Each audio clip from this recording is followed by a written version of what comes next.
গোলাপি ফিল্ম বানাইছো এই চাও আর ওইটা হল এইটো বানাইছো চাও কি ভালো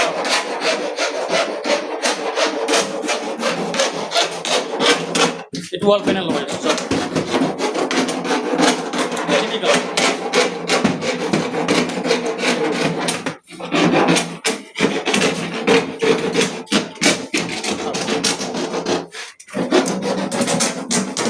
এইটো কাটিং করে দিয়েছে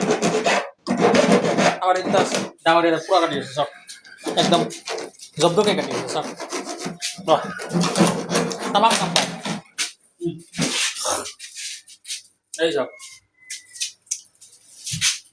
तमाम জানে সব ঠিক আছে मत गिराओ এইটু হয়ে সব এটু মিক্স কালার করে দিয়েছে সব একদম বড়িয়া লাগি যাব লাক্সারি হবে লাক্সারি লক্সারি হয়ে যাব বড় লাক্সারি বনালে কই দিব কমত বানাই দিম আপনার কারণে যেতিয়া আগত কল কৰিব তেতিয়াকে বানাই দিম একদম কমত এই যাকে না একদম বড়িয়া